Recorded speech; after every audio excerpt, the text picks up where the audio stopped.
Movie की शुरुआत में एक साइकियाट्रिस्ट सूरिन नाम की बच्ची का इंटरव्यू ले रही है।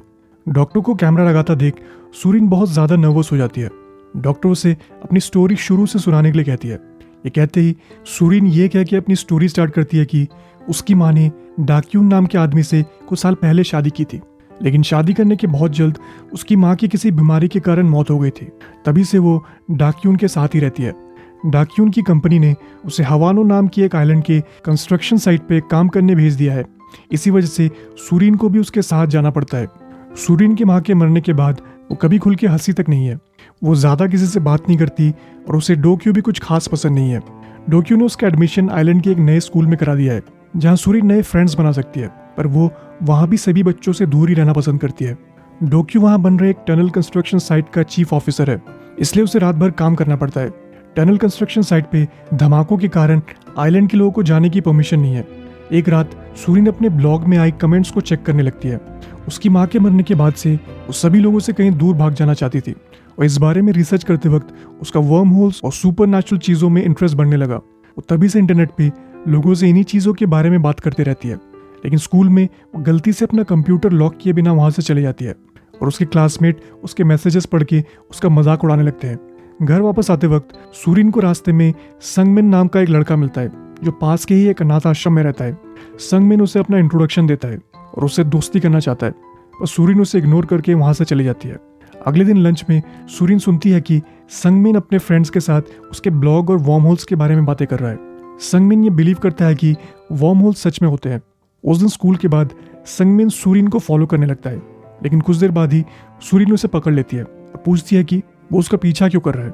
तब संगमिन बताता है कि सूरिन ने अपने ब्लॉग में जो भी लिखा है उसे उस पर पूरा भरोसा है। ये देखते हुए कि संगमिन को भी सुपरनैचुरल चीज़ों में इंटरेस्ट है, सूरिन उससे दोस्ती कर लेती है। कुछ दिनों में ही संगमिन से सीक्रेट बातें करने के लिए सूरिन ने खुद के अल्फ़ाबेट्स भी बना लिए हैं। अगले दिन से ही वो लोग डेली सुपरनैचुरल चीज़ों के बारे में एक दूसरे को सीक्रेट मैसेजेस लिखने लगते हैं और हर दिन स्कूल के बाद वो लोग सूरिन की माँ के भूत को ढूंढने की कोशिश करते रहते हैं। एक दिन ऐसे ही वो भूत ढूंढते वक्त जंगल में चले जाते हैं, जहाँ उन्हें एक पुराना घर मिलता है। वो लोग अंदर जाके कुछ देर बैठते हैं और बातें करने लगते हैं। कुछ दिनों में ही सूरिन को संगमिन पसंद आने लगा है। वो एकदम से उसे किस कर देती है, जिस वजह से संगमिन बहुत ज़्यादा शर्मा जाता है। कुछ दिन बाद सूरिन को पता चलता है कि संगमिन और उसके फ्रेंड्स कंस्ट्रक्शन साइट पर जाके एक्सप्लोजन देखना चाहते हैं। वो भी उनके साथ जाने के लिए रेडी हो जाती है। कुछ देर बाद ही वो लोग जंगल के रास्ते से कंस्ट्रक्शन साइट पर जाने लगते हैं ताकि कोई उन्हें देख ना ले। जैसे ही वो लोग कंस्ट्रक्शन साइट की फेंस को क्रॉस करते हैं, एक लड़का डर जाता है और वापस घर चले जाता है, लेकिन सूरिन और बाकी वहीं रुक के एक्सप्लोजन का वेट करने लगते हैं। बहुत देर हो गई है, लेकिन अभी तक कोई एक्सप्लोजन नहीं हुआ। जंगल में आगे बढ़ते ही उन्हें एक छोटी गुफा मिलती है। वो लोग डिसाइड करते हैं कि वो लोग एक एक करके अंदर जाके देखेंगे कि उसमें क्या है। अंदर पहुंचते ही उन्हें गुफा के एंड में एक बॉल जैसी चीज़ नजर आती है जो ग्लो कर रही थी। सूरिन को लगता है कि स्पेस से नीचे गिरा कोई मीटियोरॉइड है। तभी संगमिन पानी में कूद जाता है और उस चीज़ को बाहर निकाल लेता है, लेकिन जैसे ही वो लोग उस चीज़ को गुफा के बाहर लाते हैं, वो ग्लो करना बंद कर देती है। बच्चे नोटिस करते हैं कि उसका शेप किसी बड़े से अंडे जैसा है।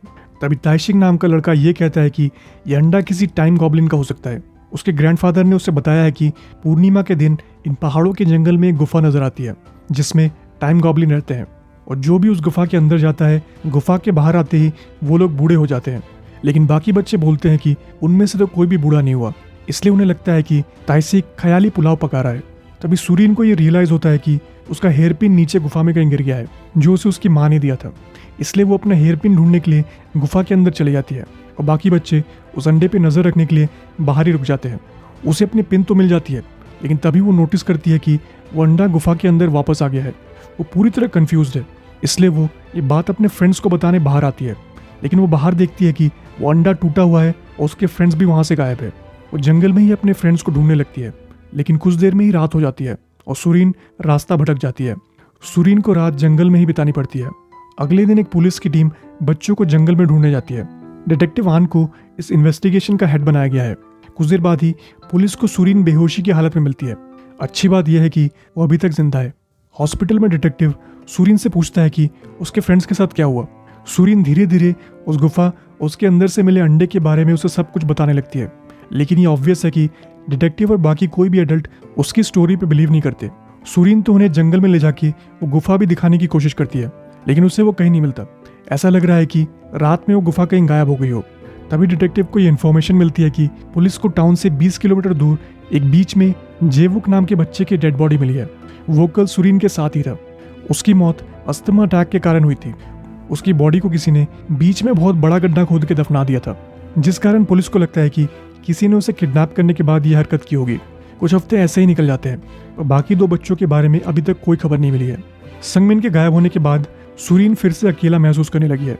वो अभी तक ये नहीं समझ पा रही कि सेकेंड टाइम उस गुफा में जाने के बाद बाकी बच्चों के साथ क्या हुआ होगा।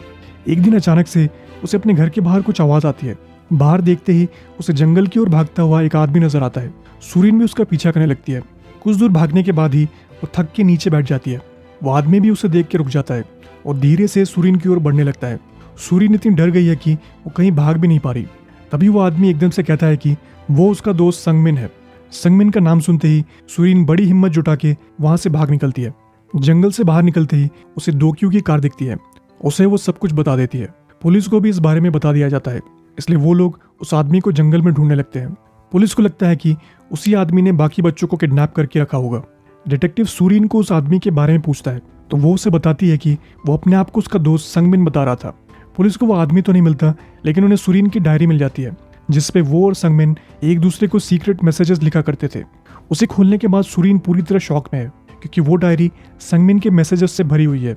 उनकी कोड लैंग्वेज का यूज करके संगमिन ने वो सारी बातें उसमें लिखी हुई है जो सुरीन के सेकेंड टाइम गुफा में जाने के बाद हुई थी। संगमिन और उसके फ्रेंड्स उस अंडे को देख के बहुत ज्यादा क्यूरियस हो रहे हैं। वो जानना चाहते हैं कि उसके अंदर क्या है, इसलिए सुरीन के आने से पहले ही संगमिन उसे तोड़ देता है, लेकिन उसके अंदर उन्हें कुछ भी नहीं मिलता। जब बहुत देर तक सुरीन गुफा के बाहर नहीं आती, संगमिन अंदर उसे चेक करने जाता है और देखता है कि वो बिल्कुल भी हिल नहीं रही है। वो सुरीन से बात करने की कोशिश करता है और उसे हिलाने की भी कोशिश करता है, लेकिन इसका भी कोई फायदा नहीं हो रहा। तभी वो देखता है कि सुरीन के पास ही एक पानी की बूंद भी बिल्कुल नहीं हिल रही है, जैसे किसी ने टाइम को रोक दिया हो। वो बाहर आके देखता है कि उनके ऊपर उड़ रहे सारे बर्ड्स भी हवा में ही जम गए थे। वो सभी फिर वापस टाउन में जाके देखते हैं कि वहाँ के सभी लोग भी अपनी जगह से थोड़ा भी नहीं हिल रहे हैं। ये सब देख बच्चे समझ जाते हैं कि उन तीनों को छोड़ के टाइम बाकी सभी के लिए रुक गया है, जिसका ये मतलब है कि वो लोग जो चाहे कर सकते हैं। कुछ दिन तक तो उन्हें बहुत मजा आ रहा था। वो जो भी चाहे कर सकते थे, जब चाहे सो जाते थे और जब चाहे खेल सकते थे। लेकिन 1 महीने बाद ही वो बहुत ज़्यादा बोर होने लगे, इसलिए उन्होंने डिसाइड किया कि वो लोग आइलैंड के बाहर जाके देखेंगे कि वहाँ उन्हें और कोई इंसान हिलता हुआ दिखता है कि नहीं। लेकिन उनका प्लान तब बर्बाद हो जाता है जब वो देखते हैं कि समंदर का पानी भी नहीं हिल रहा था, जिसका मतलब यह है कि उनकी बोट आगे नहीं बढ़ पाएगी। वही प्रेजेंट में सुरीन को अब जाके रियलाइज होता है कि जो आदमी उसे जंगल में मिला था वो एक्चुअल में संगमिन ही था। वो एकदम से अपनी डायरी पढ़ना बंद कर देती है, क्योंकि वो कैसे भी करके पुलिस को वहां से भगाना चाहती है, क्योंकि अगर पुलिस ने संगमिन को ढूंढ लिया वो उसे किडनैपिंग के केस में अरेस्ट कर लेंगे। इसलिए वो पुलिस से कह देती है कि बहुत ज़्यादा डरी हुई थी, इसलिए उसे लगा कि जंगल में कोई है, लेकिन उसने जंगल में किसी को नहीं देखा था।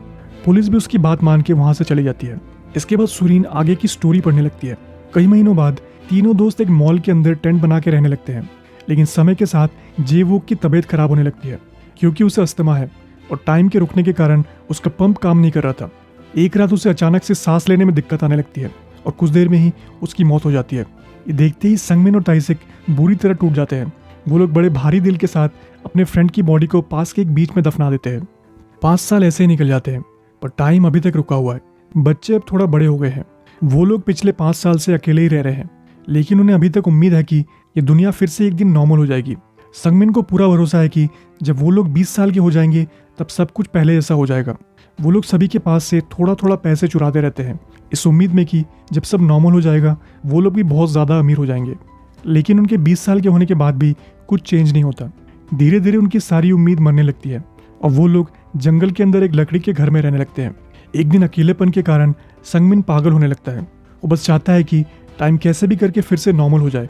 ताइसिक घर के अंदर से देखता है और वो अपनी सारी उम्मीद खो देता है। कुछ दिन बाद संगमिन ये नोटिस करता है कि मून का शेप चेंज हो रहा है, जिसका ये मतलब है कि सब कुछ पहले जैसा नॉर्मल होने वाला है।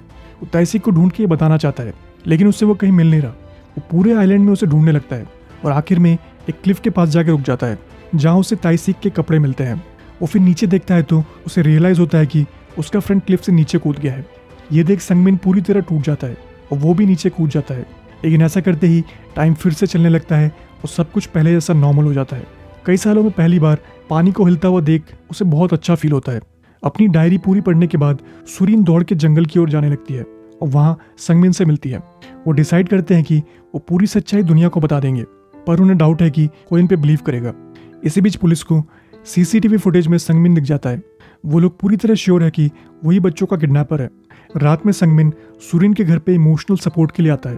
वो कई सालों से अकेले ही रह रहा था, इसलिए उसे डर है कि अगर वो और कुछ दिन लोगों से दूर रहा तो वो अपनी जान ले लेगा। अगले दिन ताइसिक के पेरेंट्स कंस्ट्रक्शन साइट पे आके हंगामा करने लगते हैं। वो कहते हैं कि उनके बेटे के गायब होने के पीछे डोक्यून का हाथ है। उन्हें पूरा भरोसा है कि साइट पे होने वाले एक्सप्लोजन की वजह से उसके बेटे की जान चली गई है और सुरीन अपने स्टेप फादर को बचाने के लिए पुलिस को बिना सर पैर की कहानियां सुना रही है। इसी बीच सुरीन संगमिन के साथ उस अनाथाश्रम में जाती है जहां संगमिन रहता था।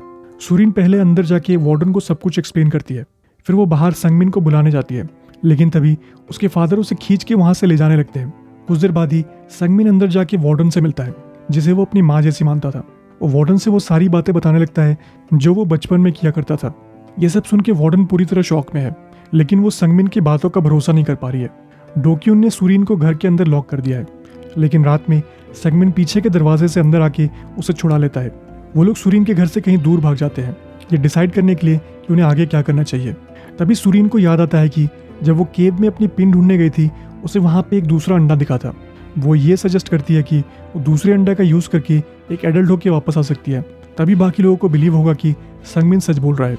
लेकिन संगमिन को यह आइडिया बिल्कुल भी पसंद नहीं, क्योंकि उसे याद है कि अकेलेपन ने कैसे उसे पागल कर दिया था। वो सारी जिंदगी जेल में बंद रह सकता है, लेकिन अपनी फ्रेंड को इतनी बुरी मुसीबत में नहीं डाल सकता। वहीं घर पे डोक्यून घर पहुंच के देखता है कि सुरीन वहां से गायब है। वो फिर सुरीन के फोन में उस वुडन हाउस की फोटो देखता है जिसमें संगमिन रह रहा था। वो रात में चुपके से वहां चले जाता है। फिर वो संगमिन पर अटैक कर सुरीन को वहां से घर वापस ले जाने की कोशिश करता है, पर इससे पहले ही संगमिन उसे मुक्का मार के बेहोश कर देता है और सुरीन को लेके वहां से चले जाता है। अगले दिन पुलिस उस वुडन हाउस में इन्वेस्टिगेट करने पहुंच जाती है।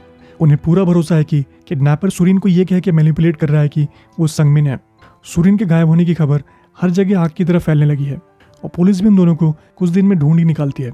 पुलिस बुरी तरह से उन दोनों के पीछे पड़ गई है, लेकिन तभी सुरीन अपने आप को सरेंडर कर देती है और संगमिन को पुलिस से बचा लेती है। लेकिन जाने से पहले सुरीन ने संगमिन को केव के पास मिलने के लिए बुलाया था। कुछ देर बाद ही डिटेक्टिव सुरीन को यह समझाने की कोशिश करता है कि वो किडनैपर संगमिन नहीं है, पर सुरीन उसकी बात का भरोसा नहीं करती। फिर वो बाथरूम जाने का बहाना करके केव की ओर भाग जाती है। वहां पहुंचते ही सुरीन उस अंडे को केव से बाहर निकाल लेती है और संगमिन को पकड़ने के लिए देती है। और संगमिन अभी भी नहीं चाहता कि सुरीन उस अंडे का यूज करे। वो पुलिस के पास जाके सरेंडर करने वाला है, इसलिए वो सुरीन से दूर जंगल की ओर भागने लगता है। सुरीन भी उसका पीछा करने लगती है, लेकिन तभी पुलिस की टीम वहां पहुंच जाती है। वो लोग एक क्लिफ के एंड में जाके रुक जाते हैं। तभी डिटेक्टिव एकदम से संगमिन पे झपट जाता है, लेकिन तभी गलती से सुरीन को धक्का लग जाता है और वो क्लिफ से नीचे गिर जाती है। डिटेक्टिव सुरीन की हेल्प करने की कोशिश करता है, लेकिन वो भी क्लिफ से नीचे लटक जाता है। सुरीन को डिटेक्टिव को लटकता हुआ देख संगमिन उन्हें बचाने की कोशिश करता है, लेकिन तभी उनका हाथ छूट जाता है और वो नीचे गिरने लगते हैं। उन्हें बचाने के लिए संगमिन फिर से अंडे को तोड़ के टाइम को रोक देता है। कुछ देर बाद ही सुरीन को होश वापस आता है। वो देखती है कि वो डिटेक्टिव के साथ बीच पे पड़ी हुई है। उसे बहुत जल्द ये रियलाइज होता है कि संगमिन ने उसकी जान बचाने के लिए क्या किया। सुरीन के लिए अभी कुछ सेकंड्स ही निकले होंगे, लेकिन संगमिन ने फिर से कई साल अकेले ही निकाल दिए। कुछ देर बाद ही उसे घर वापस छोड़ दिया जाता है। डिनर करते वक्त वो अपने फादर से माफी मांगती है क्योंकि सुरीन ने उसे बहुत परेशान किया था। कुछ देर बाद ही डिटेक्टिव वहां के सुरीन से समझने की कोशिश करता है कि वो लोग इतनी ऊंचाई से गिरने के बाद भी बच कैसे गए। सुरीन इसका कोई आंसर नहीं देती, लेकिन वो समझ जाता है कि सुरीन शुरुआत से ही सच बोल रही थी। वो सुरीन को यह सजेस्ट करता है कि वो एक फॉल्स स्टेटमेंट दे दे कि किडनैपर उसे मैनिपुलेट कर रहा था, जिससे वो लोग गलत प्रूव हो जाए जो सुरीन और उसके फादर को उसके फ्रेंड के मर्डर के लिए ब्लेम कर रहे थे। कुछ दिन बाद सुरीन एक साइकियाट्रिस्ट के पास जाके अपनी पूरी स्टोरी उसे बता देती है। उसे सुरीन की बात पे पूरा भरोसा है और वो इस पे एक बुक भी लिखना चाहती है। कुछ महीनों बाद सुरीन एक नए टाउन में शिफ्ट हो रही है, लेकिन वहां से जाने से पहले वो साइकियाट्रिस्ट से फिर से मिलती है, जो उसे अपनी बुक देती है। बोट की ओर जाते वक्त सुरीन को दूर एक आदमी देख के लगता है कि वो संगमिन है, पर वहां जाके देखती है तो उसे कोई नहीं दिखता। कुछ देर बाद ही वो बोट पे पहुंच जाती है, जहां उसे उसके बचपन का दोस्त फिर से मिलता है। मूवी के एंड में सुरीन संगमिन को उसकी जान बचाने के लिए उसे थैंक यू बोलती है